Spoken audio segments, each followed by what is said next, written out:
ഗിരിപ്രഭാഷണം ഒരു പഠനം. മത്തായി 6:16 മുതൽ 18 വരെ. മതപരമായ അനുഷ്ഠാനങ്ങളിൽ മൂന്നാമതായി കാണുന്നത് ഉപവാസത്തെക്കുറിച്ചാണ്.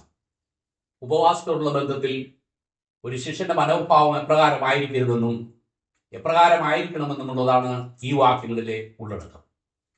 ആത്മതപനം അല്ലെങ്കിൽ ഉപവാസത്തെക്കുറിച്ച് വ്യക്തമായ കൽപ്പന ലഭിച്ചിട്ടുള്ള ജനമാണ് യഹൂദന്മാർ.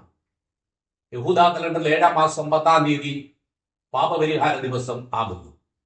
ഈ ദിവസം അവരുടെ ദേശീയ ആത്മതപനത്തിന്റെ ദിവസമാണ്. അന്നും ആത്മതപനം ചെയ്യാത്ത ഏവനെയും അവന്റെ ജനത്തിൽ നിന്ന് ഛേദിച്ചു കളയണം. അന്ന് ആരെങ്കിലും വല്ല വേലയും ചെയ്താൽ അവനെ ഞാൻ അവന്റെ ജനത്തിന്റെ ഇടയിൽ നിന്ന് നശിപ്പിക്കുമെന്ന് യഹോവ അവരോട് അരുളി ചെയ്തിരുന്നു. ഞാൻ ദാവീദ് ഗൃഹത്തിന്മേലും യെരൂശലേം നിവാസികളുടെ മേലും കൃപയുടെയും യാചനകളുടെയും ആത്മാവിനെ പകരും. തങ്ങൾ കുത്തിയിട്ടുള്ളവങ്കിലേക്ക് അവർ നോക്കും. ഏകജാതനെ കുറിച്ച് വിലപിക്കുന്നത് പോലെ അവർ അവനെ കുറിച്ച് വിലപിക്കും. ആദ്യജാതനെ കുറിച്ച് വ്യസനിക്കുന്നത് പോലെ അവർ അവനെ കുറിച്ച് വ്യസനിക്കുമെന്ന് സഖറിയാ പ്രവാചകൻ കൂടി അരുളിച്ചേർത്തിരിക്കുന്ന ആ പ്രവചനത്തെ മുൻകൂട്ടി സൂചിപ്പിച്ചിരിക്കുന്നതാണ് പാപപരിഹാര ദിവസം.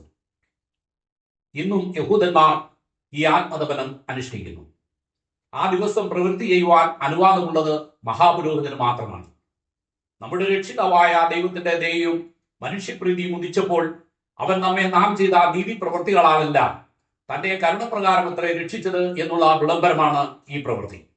കൂടാതെ മറ്റനവധി സന്ദർഭങ്ങളിലും വ്യക്തിപരമായും സമൂഹമായും അവർ ഉപവസിച്ചിരുന്നതായി വിശുദ്ധ ബൈബിളിൽ രേഖപ്പെടുത്തിയിരിക്കുന്നു. ഇസ്രായേൽ ജനത്തിന്റെ സകല പാപങ്ങളും നിമിത്തം മോശ യഹോവയുടെ സന്നിധിയിൽ മുമ്പിലത്തെ പോലെ 40 രാവും 40 പകലും വീണ് കിടന്നു. ഞാൻ ആഹാരം കഴിക്കുകയോ വെള്ളം കുടിക്കുകയോ ചെയ്തില്ല എന്ന് മോശ എഴുതിയിരിക്കുന്നു. ദൈവകോപത്തിൽ നിന്നുള്ള വിടുതലിനായി ദേശം മുഴുവനും ഉപവസിച്ചതായി യോവേൽ പ്രവാചകനും യോനാ പ്രവാചകനും എഴുതിയിരിക്കുന്നു. തങ്ങളെ ദൈവസന്നിധിയിൽ താഴ്ത്തേണ്ടതിനും തങ്ങൾക്കും തങ്ങളുടെ കുഞ്ഞുകുട്ടികൾക്കും തങ്ങളുടെ സകല സമ്പത്തിനും വേണ്ടി ശുഭയാത്ര ദൈവത്തോട് യാചിക്കേണ്ടതിനായി യസ്രായേൽ കൂട്ടർ ഉപവസിച്ചതായി യസ്രാ രേഖപ്പെടുത്തിയിരിക്കുന്നു. യെരൂശലേമിന്റെ ശൂന്യാവസ്ഥയെ കുറിച്ച് അറിഞ്ഞപ്പോൾ നെഹമ്യാവ് ഇരുന്ന് കരഞ്ഞും കുറെ നാൾ ദുഃഖിച്ചും ഉപവസിച്ചുകൊണ്ട് സ്വർഗത്തിലെ ദൈവത്തോട് പ്രാർത്ഥിച്ചുവെന്ന് നെഹമ്യാവ് രേഖപ്പെടുത്തിയിരിക്കുന്നു.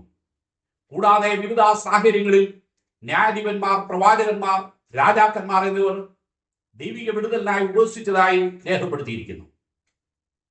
ഈ ഉപവാസങ്ങളെ കുറിച്ചൊക്കെയും അറിയാവുന്നവരും യേശുക്രിസ്തുവിന്റെ കാലഘട്ടത്തിലെ പരീശന്മാരുടെ ഉപവാസം കണ്ടു വളർന്ന ശിഷ്യന്മാരോടാണ് കർത്താവ് സംസാരിക്കുന്നത്.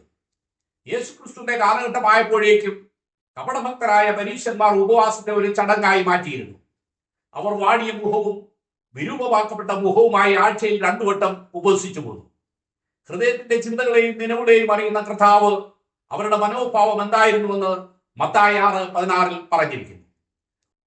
ഉപവാസത്തിനായി അവർ തിരഞ്ഞെടുത്ത ദിവസം തിങ്കളും വ്യാഴവും ആയിരുന്നുവെന്നും ആ ദിവസങ്ങൾ യെരൂശലേമിലെ പൊതു കമ്പോള ദിവസങ്ങളായിരുന്നതിനാൽ ഗ്രാമത്തിൽ നിന്നും പട്ടണങ്ങളിൽ നിന്നും അനേകർ കമ്പോളത്തിലും ആലയത്തിലുമായി എത്തിയിരുന്നതിനാൽ വലിയൊരു ആൾക്കൂട്ടത്തിനു മുമ്പിൽ തങ്ങളുടെ ഭക്തിയെ പ്രദർശിപ്പിക്കാൻ ഇവർക്ക് അവസരം ലഭിച്ചിരുന്നുവെന്ന് ചരിത്രകാരന്മാർ എഴുതിയിരിക്കുന്നു.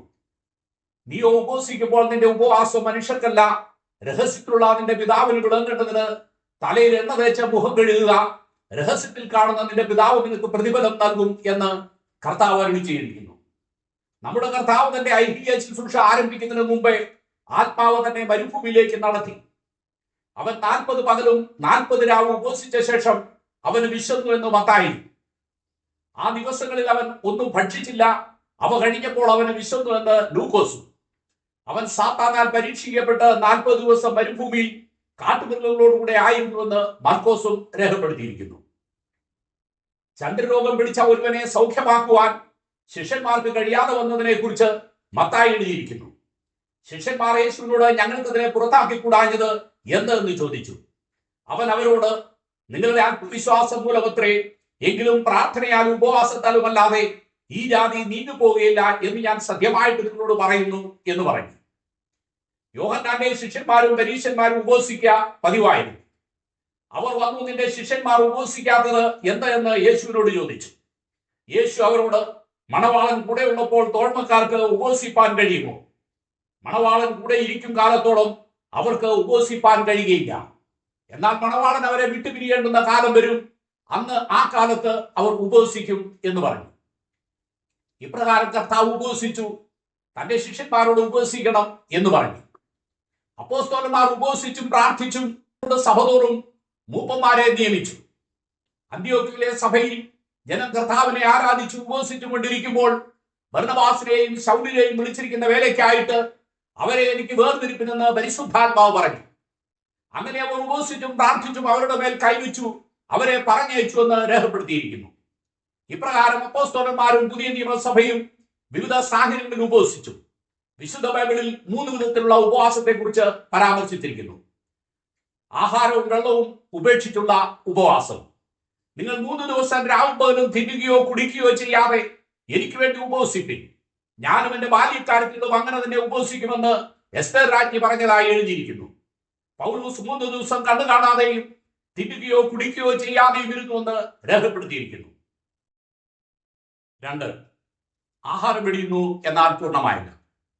ദാനിയേൽ 3 ആഴ്ചവട്ടം മുഴുവനും കഴിവോളം സ്വാദുഭോജനം ഭക്ഷിക്കുകയോ മാംസവും മീനും ആസ്വദിക്കുകയോ ചെയ്തിട്ടില്ല, എണ്ണ തേച്ചിട്ടുമില്ല. ഇപ്രകാരം ദാനിയേൽ ദൈവസന്നിധിയിൽ തന്നെ താഴ്ത്തിയെന്ന് രേഖപ്പെടുത്തിയിരിക്കുന്നു. ആഹാരം വെടിഞ്ഞു എന്നാൽ വെള്ളം വെടിഞ്ഞതായി കാണുന്നില്ല. ആത്മാവിനെ മരുഭൂമിയിലേക്ക് നടത്തി പിശാച് അവനെ 40 ദിവസം പരീക്ഷിച്ചുകൊണ്ടിരുന്നു. ആ ദിവസങ്ങളിൽ അവൻ ഒന്നും ഭക്ഷിച്ചില്ല. അവ കഴിഞ്ഞപ്പോൾ അവന് വിശന്നു എന്ന് ലൂക്കോസ് എഴുതിയിരിക്കുന്നു. മോശയുടെ ഭക്ഷണം കഴിക്കാതെയും വെള്ളം കുടിക്കാതെയും 40 പകലും 40 രാവും യഹോവയോട് കൂടെ ആയിരുന്നു എന്ന് പുറപ്പാട് 34:28. നിങ്ങളുടെ സകല പാപങ്ങളും നിമിത്തം ഞാൻ യഹോവയുടെ സന്നിധിയിൽ മുമ്പിലത്തെ പോലെ 40 രാവും 40 പകലും വീട് കിടന്നു. ഞാൻ ആഹാരം കഴിക്കുകയോ വെള്ളം കുടിക്കുകയോ ചെയ്തിട്ടില്ല എന്ന് ആവർത്തനം 9:18 എഴുതിയിരിക്കുന്നു. മോശയുടെ ഉപവാസം ഒരു അലൗകിക സംഭവമായിട്ട് മാത്രമേ കാണുവാൻ കഴിയുള്ളൂ. 3 ദിവസത്തിലധികം വെള്ളം കുടിക്കാതെയുള്ള ഉപവാസത്തെ ദൈവവചനം പിന്താങ്ങുന്നില്ല. ലോകപിതാക്കന്മാരിൽ നിന്നും കാര്യസാധ്യത്തിനായി മക്കൾ പിടിവാശി പിടിക്കുന്ന പോലെയുള്ള ഒരു പ്രവൃത്തിയല്ല സ്വർഗീയ പിതാവിന്റെ തിരുസഭയിലുള്ള ഉപവാസം. യഹൂദരോടുള്ള ബന്ധത്തിൽ ഉപവാസത്തെ കുറിച്ച് വ്യക്തമായ നിർദ്ദേശങ്ങൾ യെശയ്യാ പ്രവാചകൻ കൂടി നൽകിയിരിക്കുന്നു. ഒരു ഭവനത്തിലെ അംഗങ്ങൾ എന്ന നിലയിലാണ് ദൈവം അവരെ എല്ലാ കാലത്തും കാണുന്നത്. അവർ ഒരുമിച്ചാണ് മിസ്രൈമ്യ അടിമത്വത്തിലായത്. ഒരുമിച്ചാണ് അടിമത്വത്തിൽ നിന്നും അവരെ വിടുവിച്ചതും വാഗ്ദത്ത ദേശത്തേക്ക് നടത്തിയതും. ഭാവിയിൽ ഒരുമിച്ചാണ് അവരുടെ മേൽ കൃപയുടെയും യാചനകളുടെയും ആത്മാവിനെ പകരുന്നതും അവർ കുറ്റത്തിലേക്ക് നോക്കി വിലപിക്കുന്നതും അവർ വിടുവിക്കപ്പെടുന്നതും. ഈ ഐക്യതയെ നിലനിർത്തുന്നതിനുള്ള ഉപാധിയാണ് ദൈവത്തിന് പ്രസാദമുള്ള ഉപവാസം. അപ്പോൾ അവരുടെ വെളിച്ചം ഉഷസ് പോലെ പ്രകാശിക്കും, അവരുടെ അന്ധകാരം മധ്യാഹ്നം പോലെയാകുമെന്ന് രേഖപ്പെടുത്തിയിരിക്കുന്നു. പുതിയ നിയമ ദൈവസഭയും തങ്ങൾക്കും തങ്ങളുടെ കുഞ്ഞുകുട്ടികൾക്കും തങ്ങളുടെ സകല സമ്പത്തിനും വേണ്ടി ശുഭയാത്ര യാചിപ്പാൻ തങ്ങളെ തന്നെ താഴ്ത്തുന്നതിനോടൊപ്പം ആത്മീയ ഐക്യതയ്ക്കും ദൈവരാജ്യത്തിന്റെ വിഷയങ്ങൾക്കും പ്രാധാന്യം നൽകേണ്ടതാണ്. അവൻ നമ്മെയും ഏകപ്രത്യാശയ്ക്കായി വിളിച്ചിരിക്കുന്നു.